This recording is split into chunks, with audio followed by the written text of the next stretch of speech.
বন্ধুরা, এই ঝড়ে মাথায় হাত কৃষকের। দেখেন প্রিয় বন্ধুরা, পাকা ধান পানিতে ভরপুর হইয়া গেছে। সোনার ক্ষেত, কৃষকের মাথায় হাত পইরা গেছে।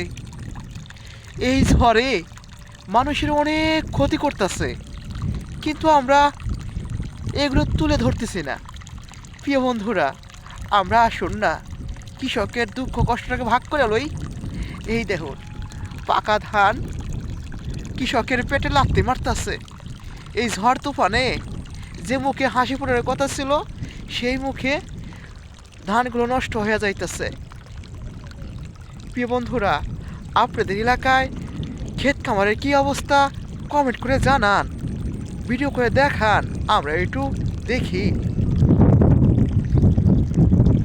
দেখেন, সোনার ক্ষেত পানিতে ডুবে গেছে।